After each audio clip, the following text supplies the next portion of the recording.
क्षमा मांगना, ये करने में नुकसान नहीं है, फायदा है। अच्छा भाई, प्रयास करें कि ब्रह्म मुहूर्त में जगें। ब्रह्म मुहूर्त 3:30 बजे से प्रारंभ होता है और सूर्य की किरण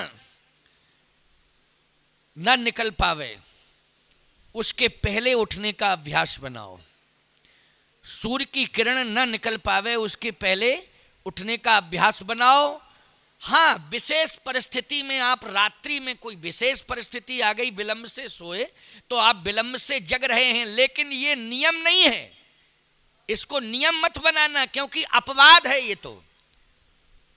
ये अपवाद है कि हम विलंब से सोए इसलिए विलंब से जग रहे हैं, लेकिन हम यही संकल्प ले लें, नियम बना लें कि विलंबई से सोएंगे और विलंबई से जगेंगे। नहीं नहीं नहीं, नियम नियम होता है, अपवाद अपवाद होता है, अपवाद नियम नहीं होता है और नियम अपवाद नहीं होता है। आज आश्चर्य होता है मुझे, अगर कोई 4 बजे जग जाए तो मोहल्ले के लोग कहते कोई बात है, जरूर कोई। अरे भैया, बात क्या है? 4 बजे जगने का, 5 बजे जगने का नियम है। बोलो भाई, क्या बात है? फालतू की सोच, कोई बात है? अच्छा, और आप 9 बजे अगर सो के उठ रहे हैं, यार जिंदगी तो इसी की मस्त है, ना चिंता ना फिक्र। देखो क्या गजब की जिंदगी बारे भगवान, इसके भाग्य को कितनी सराहना करें इसके भाग्य की। बोलो, दुर्भाग्य को भाग्य बता रहा है और भाग्य को दुर्भाग्य और दुर्भाग्य को भाग्य, ये विडंबना है।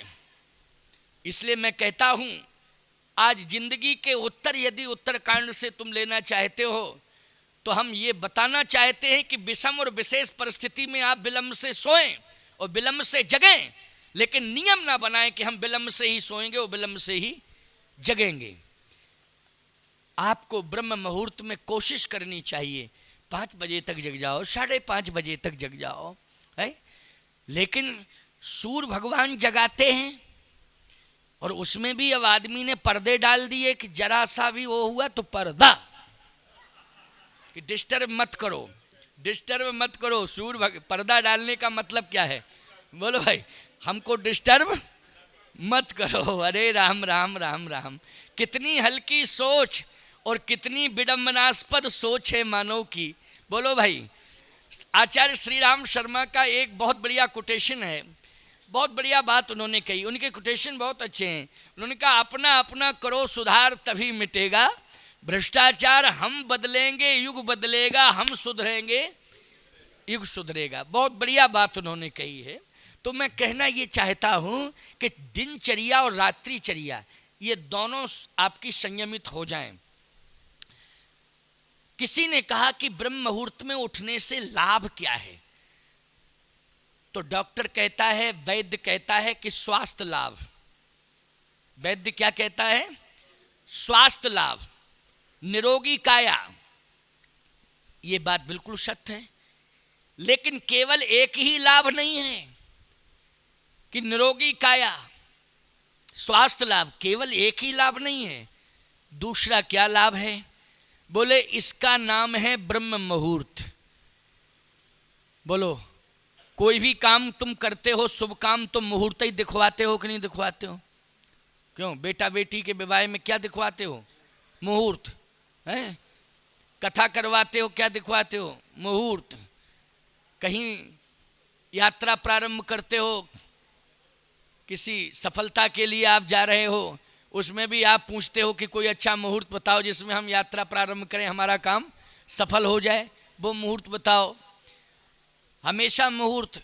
मकान का निर्माण कराते हो तो भूमि पूजन का भी मुहूर्त, उद्घाटन का भी मुहूर्त है, सबका मुहूर्त। नामकरण संस्कार, पैदा हुआ जीव, नामकरण संस्कार, उसमें भी मुहूर्त। अन्नप्राशन संस्कार मुहूर्त, यज्ञोपवी संस्कार मुहूर्त, विवाह संस्कार मुहूर्त, सब में मुहूर्त ही मुहूर्त। क्यों भैया, है कि नहीं? अच्छा, एक बात बताओ, ब्रह्म से मिलना चाहते हो कि नहीं? तो ब्रह्म से तभी मिल पाओगे जब मुहूर्त देखोगे उसका। तो ब्रह्म से मिलने वाला मुहूर्त है ब्रह्म मुहूर्त। बोलो है कि नहीं? बोलो ब्रह्म को प्राप्त करने वाला कौन सा मुहूर्त है? ब्रह्म मुहूर्त। और किसी से पूछने की जरूरत नहीं है, हम बताए देते हैं कि 3:30 बजे से ब्रह्म वेला शुरू हो जाती है। ब्रह्म मुहूर्त 3:30 बजे से। अब 4 बजे जग जाओ, 4:30 बजे जग जाओ, 5 बजे जग जाओ, सूर्य की किरण नहीं निकलनी चाहिए, उसके पहले आप जाग जाइए। ब्रह्म मुहूर्त में जागना बहुत आवश्यक है। ब्रह्म से अगर कोई मिलना चाहता है तो उसे ब्रह्म मुहूर्त में जागना पड़ेगा। बड़े बड़े संत महात्माओं को ब्रह्मानुभूति कब हुई है? क्योंकि ब्रह्म मुहूर्त में जागते थे। अभी आप चित्रकूट जाएं तो वहाँ महात्मा बहुत रहते हैं। यहाँ रामेश्वरम में तो हमको पुजारी पंडे ज़्यादा दिखाई दिए, साधु संत तो कम दिखाई दिए, हमने जहाँ तक निरीक्षण किया है।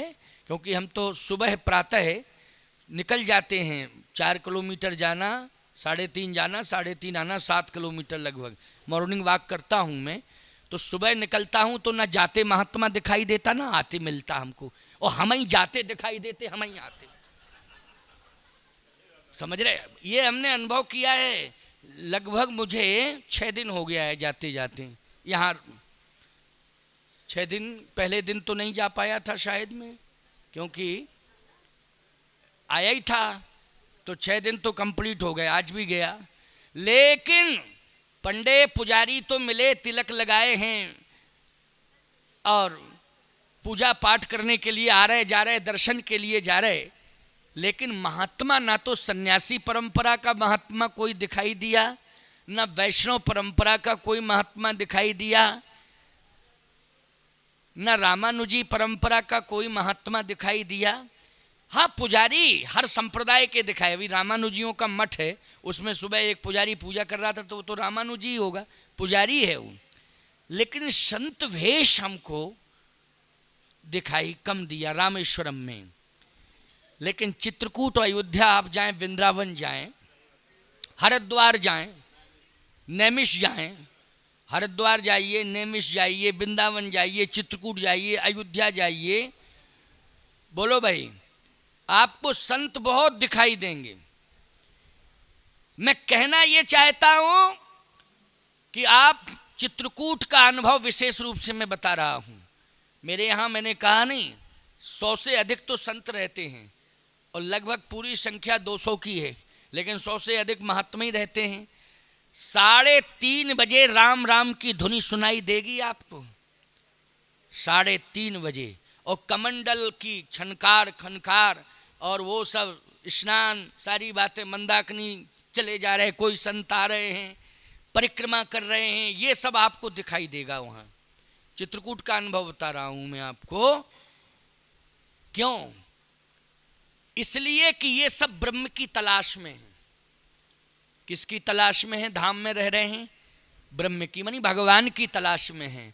तो भगवान की तलाश है तो पहले जिस मुहूर्त में भगवान मिलता है उसको तो स्वीकार करें, तो वो है ब्रह्म मुहूर्त।